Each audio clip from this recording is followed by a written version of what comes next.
जय हिंद साथियों, आज आपके सामने में मैं फिर से लेकर आ गया हूँ आर्मी क्लर्क के लिए मॉडल पेपर है। अगर आप आर्मी जीडी का तैयारी कर रहे हो या फिर क्लर्क है या फिर टेक्निकल है या एनए है या ट्रेडमैन है, सभी के लिए आपको बराबर हेल्प करेंगे। लेकिन ये स्पेशली बनाया गया है आर्मी क्लर्क के लिए बनाया गया है।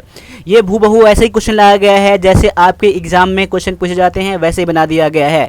ये ऑल ओवर इंडिया का मॉक टेस्ट रहेगा आज। चलिए बढ़ते हैं और 1 मिनट के लिए बस आपको रोकते हैं आपके इन्फॉर्मेशन के लिए। अगर आप आर्मी क्लर्क के लिए ई बुक लेना चाहते हैं इंग्लिश का, तो ये अभी लॉन्च हुआ है ये, जिसमें कि इसमें पैसेज मिल जाएंगे, आर्टिकल मिल जाएंगे, प्रीपोजिशन मिल जाएंगे, common error, PQRS, synonym, antonym मिल जाएंगे।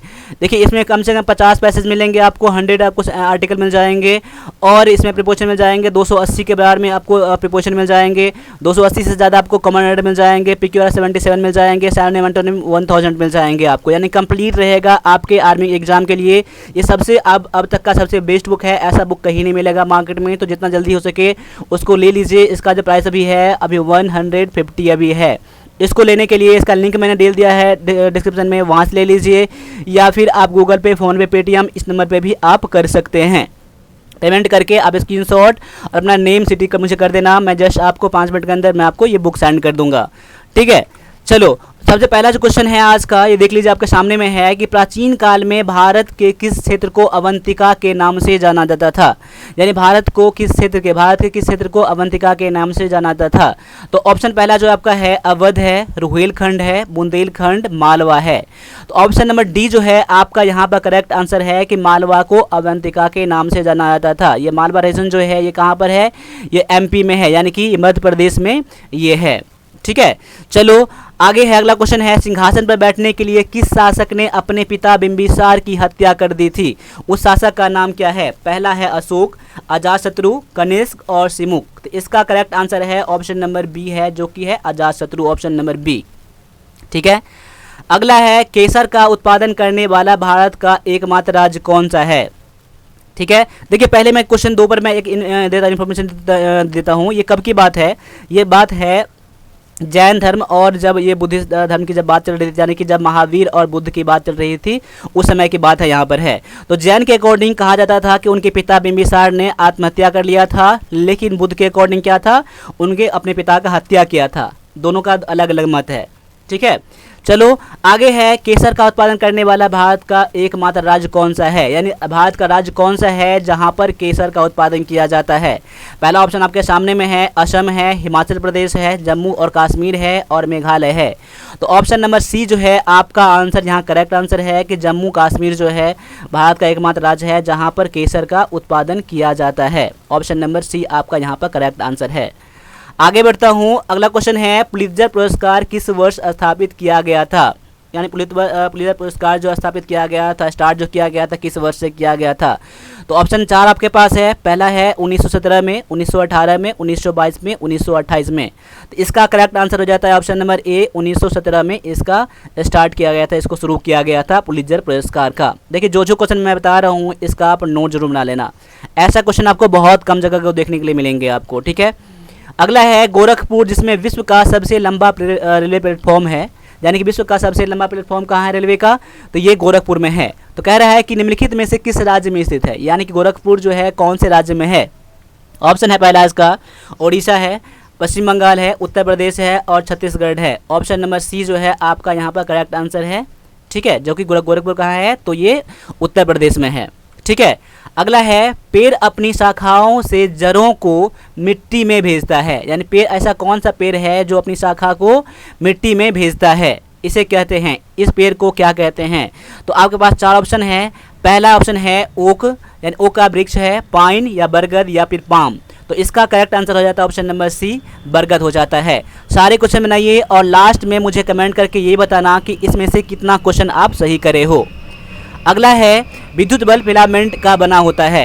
यानी कि विद्युत बल्ब का फिलामेंट जो होता है किस चीज़ का बना होता है, क्या कॉपर का बना होता है या फिर एल्युमिनियम का बना होता है या लीड का बना होता है या फिर टंगस्टन का बना होता है, किसका बना होता है। तो इसका आंसर हो जाता है ऑप्शन नंबर डी, टंगस्टन का बना होता है। ऑप्शन नंबर डी आपका यहाँ पर करेक्ट आंसर है, ठीक है।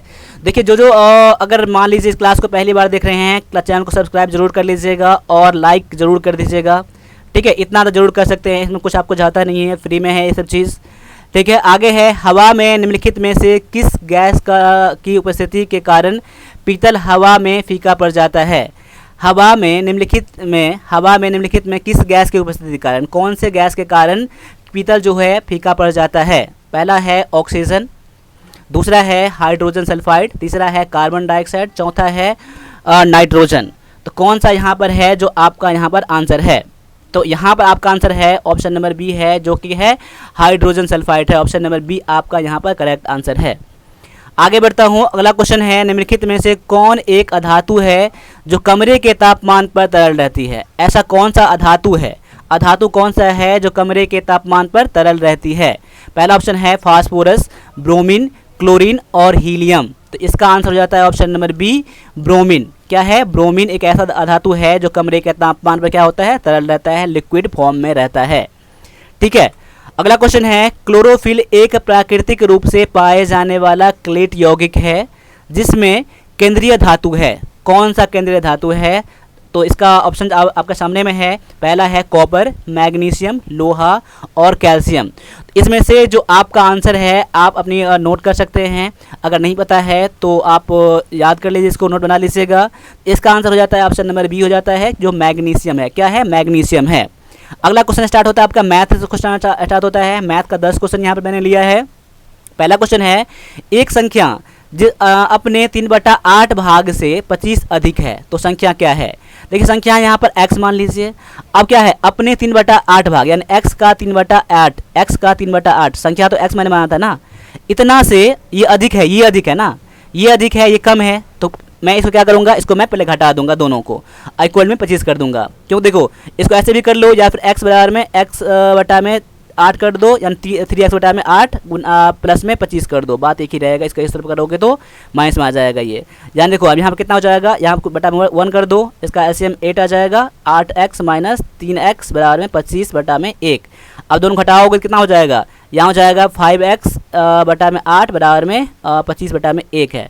5 पंचे 25 और x बराबर में कितना हो जाएगा, तो 8 पंचे 40 हो जाएगा क्रॉस मल्टीप्लिकेशन में। x क्या माना था मैंने, संख्या माना था। तो आपका आंसर क्या है, ऑप्शन नंबर डी है। आप इसको अलग तरीके से भी कर सकते हैं। ठीक है, कोई बात नहीं, बस आपको आंसर मिलना चाहिए, सही तरीका होना चाहिए। ठीक है, अगला क्वेश्चन है जीसीडी को क्या कहते हैं, ग्रेटेस्ट कॉमन डिवाइजर, जिसे कहते हैं ग्रेटेस्ट कॉमन डिवाइजर, यानी कि आपको एससीएफ पता करना है आपको यहाँ पर। तो देखिए क्या है 1.08, 0.36 और 0.9 है। तो ऐसे देखिए जब भी दशमलव की बात आए तो क्या करोगे, दशमलव के बाद हमेशा 2 आप अंक लोगे। पहला 2 अंक है, 2 अंक है, दशमलव बाद 1 अंक है इसमें है, तो 1 अंक अपना मन से 0 दे के बना दो। अब समझ लो यहाँ पर क्या है, 108 ये हो गया आपका, 36 ये हो गया और 90 ये हो गया। तो देखो इसका जो आप एससीएफ निकालोगे, एससीएफ कितना हो जाएगा, 18 हो जाएगा। 18 यानी सबसे बड़ी संख्या है जो तीनों को पूरा काट रहा है। अब पॉइंट कितने अंक के बाद था, 2 अंक के बाद था ना, तो पॉइंट यहाँ पर 1 2 पॉइंट यहाँ कर दो, यानी 0.18 आप क्या हो जाएगा, आपका आंसर हो जाएगा ऑप्शन नंबर सी यहाँ पर है। ठीक है, आगे है एक त्रिभुज का क्षेत्रफल जिसका आधार 4 मीटर है और ऊंचाई 5 मीटर है, तो इसका क्षेत्रफल कितना होगा। तो त्रिभुज का जो क्षेत्रफल होता है क्या होता है, यानी एरिया ऑफ ट्रायंगल क्या होता है, 1/2 बेस इंटू में हाइट होता है, यानी कि आधार गुना ऊंचाई होता है। आधार कितना है, 4 है, ऊंचाई 5 है। देखिए आप मेंसुरेशन का क्षेत्रमिति कितने फार्मूला है, फार्मूला डायरेक्टली याद कर लीजिए। कभी कभी फार्मूला भी आपके एग्जाम में आ जाते हैं डायरेक्टली, वो भी एक तरह से आपका क्वेश्चन ही है। ठीक है, देखिए तो यहाँ पर 2 दूना 4, 5 दूना में 10 मीटर स्क्वायर क्या हो जाएगा, 10 मीटर स्क्वायर क्या हो जाएगा, आपका आंसर ऑप्शन नंबर ये दिया गया है बी में। ठीक है, चलो आप एग्जाम में ये भी देखना कि कभी कभी वर्ग मीटर के बदला में सेंटीमीटर आपको दे देगा आपको यहाँ पर, तो वो ध्यान रखिएगा। आगे है एक वस्तु को 600 रुपया में खरीदा गया है और 500 रुपया में बेचा जाता है, तो हानि प्रतिशत क्या होगा। देखिए यहाँ पर हानि नहीं पूछ रहा है, हानि प्रतिशत पूछ रहा है। तो हानि प्रतिशत का फॉर्मूला क्या होता है, हानि प्रतिशत का फॉर्मूला होता है हानि बटा में क्रय मूल्य, यानी कि कॉस्ट प्राइस इंटू में 100 होता है। पहले हानि निकाल लो, तो हानि कितना हो जाएगा, हानि बराबर में क्या होता है, हानि बराबर होता है विक्रय मूल्य घटे में क्रय मूल्य होता है। देखिए फॉर्मूला आपको तो याद होना ही चाहिए। ठीक है, यानी कि देखो हानि पहले निकाल लो, तो हानि कितना यानी लॉस कितना हो जाएगा, 600 में से आप 500 घटा दो, यानी कि कितना हो जाएगा। तो यहाँ पर देखिए यहाँ पर माफ़ कीजिएगा, यहाँ पर हानि बराबर क्या होता है, क्रय मूल्य घटे विक्रय मूल्य होता है। क्या होता है, क्रय मूल्य घटे विक्रय मूल्य होता है, यानी 600 - 500 यहाँ पर हो गया, 100 क्या हो जाएगा आपका, यहाँ पर हानि हो जाएगा। क्रय मूल्य तो आपको बताइए आपको 600 है, तो हानि प्रतिशत यानी कि लॉस प्रतिशत निकालेंगे तो 100 बटा में कितना हो जाएगा 600 इस फार्मूला के अकॉर्डिंग इंटू में 100। देखो तो यहाँ कितना हो जाएगा 0 0 कट जाएगा, यानी कि 16 छक 96, 16 वाला क्या हो जाएगा आपका आंसर 16.16 क्या हो जाएगा आपका आंसर हो जाएगा ऑप्शन नंबर ए, इतना आपका हानि प्रतिशत है। ठीक है, अगला क्वेश्चन आपके सामने में है, क्या है, एक घड़ी 10% हानि पर बेची गई, यदि इसे 140 रुपया अधिक में बेचा जाता तो 4% का लाभ होता, लागत मूल्य कितना है। देखिए अगर मान लिया जाए, मान लूँगा ऐसे कंडीशन में एक बनाने का मैं तरीका बता रहा हूँ कि आप यहाँ पर कॉस्ट प्राइस यानी कि क्रय मूल्य आपको 100% मान लेना है। क्या मान लेना है 100% मान लेना है। अगर लॉस होगा तो इसमें घटा देंगे उतना %, अगर प्रॉफिट होगा तो इतना में जोड़ देंगे। अभी देखिए 10% हानि बेचा गया है ना, अगर 10% हानि पर बेचा गया है यानी कि 90% बेचा गया है, यानी 90% पर बेचा गया है। अब कितना बेच रहा है 4% लाभ पर बेच रहा है ना, 4% कितना अधिक पर, तो 140 रुपये अधिक पर बेच रहा है, यानी तब 4% लाभ हो रहा है, यानी लाभ कितना हो जाएगा ये आपका, इतना तो क्रय मूल्य है, कॉस्ट प्राइस है, यानी 100 में क्या जोड़ देना आपको 4% जोड़ देना है ना, 104 क्या हो जाएगा आपका यहाँ पे विक्रय मूल्य हो जाएगा। यानी अब कितना अधिक कर दिया गया पहले से, तो परसेंट में अगर अधिक कर दिया गया तो 14% क्या कर दिया अधिक कर दिया गया। अगर रुपये में वही बात करूँ तो 140 रुपया में अधिक कर दिया गया है, यानी कि 14% बराबर में कितना हो जाता है 140 रुपया हो जाता है। तो 100% ना आपको लागत मूल्य पूछ रहा है ना, कॉस्ट प्राइस पूछ रहा है आपको, तो 100% बराबर में कितना हो जाएगा, क्वेश्चन वर्क कर दीजिए।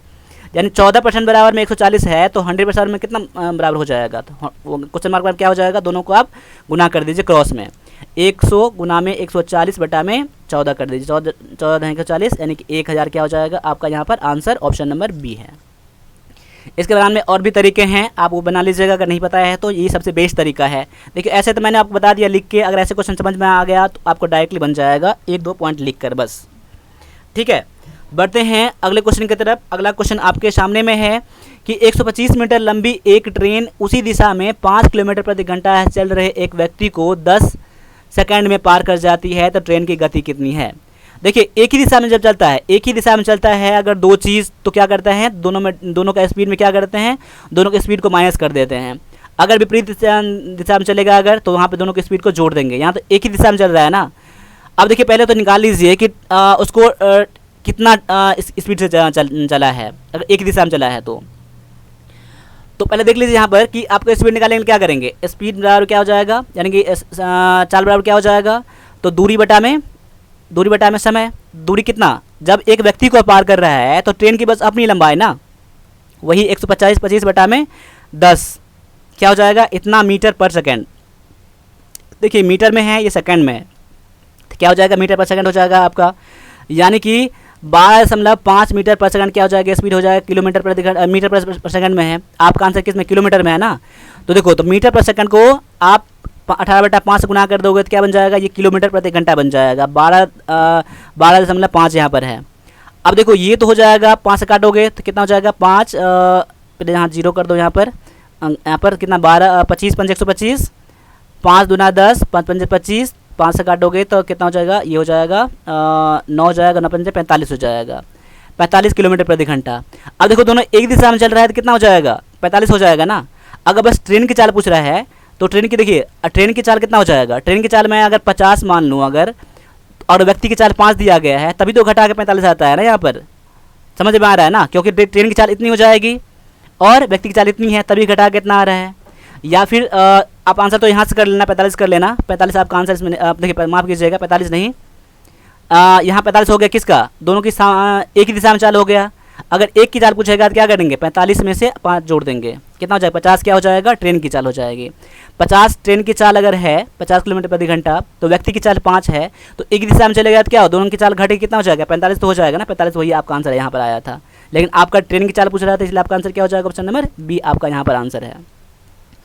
आगे आता हूँ, अगला क्वेश्चन है, इतना 0.88 घन मीटर लोहे से कितने लोहे की छड़ बनाई जा सकती है, प्रत्येक की लंबाई कितना है 7 मीटर है और व्यास कितना है 2 सेंटीमीटर है। इतना मीटर लोहा है, इतना घन मीटर लोहा है, एक छड़ की जो आपका इतना लंबाई है इतना है, व्यास इतना है। पहले छड़ की क्या निकालो आप, छड़ की आयतन निकाल लो, छड़ का आयतन निकाल लो। देखो लंबाई दिया है और ये दिया है, ठीक है। तो कि देखो आपका यहाँ पर देखिए मैंने क्या बताया था अभी कि आपको जो भी फार्मूला है, देखिए मैन सॉल्यूशन का क्वेश्चन आपको एक क्वेश्चन कम से कम आएंगे, एक क्वेश्चन कम से कम आएंगे, तो उस कंडीशन में आपको क्या बन जाता है कि जितने फार्मूला है फार्मूला याद कर लेना और फिर इसको प्रैक्टिस करना, ठीक है। अब देख लो यहाँ पर, तो आपकी जिसमें कि लंबाई दिया हो और त्रिज्या दिया हो, वही व्यास दिया हो, तो वहाँ पर ये बेलन बन जाएगा ना। तो यहाँ पर देख लीजिए व्यास को पहले क्या निकालो, यानी डी बराबर आपका 2 दिया है तो आर बराबर कितना हो जाएगा 1 सेंटीमीटर हो जाएगा। याद कर लीजिएगा मीटर है तो ये मीटर बनाएंगे तो यानी कि त्रिज्या बराबर कितना हो जाएगा 1/100, अब मीटर बन जाएगा। और आपको एस दिया ही है आपको, तो 7 दिया है, यानी कि अब एक छड़ की आयतन कितना हो जाएगा। इसका फॉर्मूला क्या होता है बेलन के आयतन का, पाई आर स्क्वायर एच होता है ना, 22/7 आर स्क्वायर, यानी आर कितना है 1/100 है, गुना में 1/100, एच कितना दिया है 7 दिया है, 7 काट दो, यहाँ पर कितना हो जाएगा, यहाँ हो जाएगा 11, यहाँ हो जाएगा 50, यानी कितना हो जाएगा 11/5000 क्या हो जाएगा, इसका आयतन हो जाएगा एक छड़ की आयतन इतना हो गया। अब कुल छड़ कितने बन सकते हैं, तो टोटल छड़ निकालेंगे तो इतना आयतन बटा में इसका एक आयतन, यानी 0.88 भागा में कितना हो जाएगा 11/5000 यहाँ हो जाएगा। अब 5000 क्या कर दोगे, ऊपर कर दोगे आप, नीचे वाला छड़ ऊपर जाएगा, यानी कि 0.88 अपॉन में 11 गुना में 5000 कहाँ जाएगा ऊपर जाएगा। अब पॉइंट हटाओगे यहाँ पर कितना हो जाएगा 00 यहाँ हो जाएगा, ये जीरो काट दो, 11×88 8×5 यानी कि 400 क्या हो जाएगा आपका answer option number A. 400 rod बन सकते हैं, 400 छड़ बन सकते हैं, ठीक है। अगला क्वेश्चन है ए और बी किसी काम को 6 दिन में पूरा करता है। देखो क्वेश्चन मैंने इसमें मिस्टेक कर दिया है, यहाँ क्वेश्चन ये कर लीजिएगा, एक का कार्य को 6 दिन में पूरा करता है और बी कार्य को 10 दिन में पूरा करता है, तो दोनों मिलकर काम को कितने दिन में करेंगे।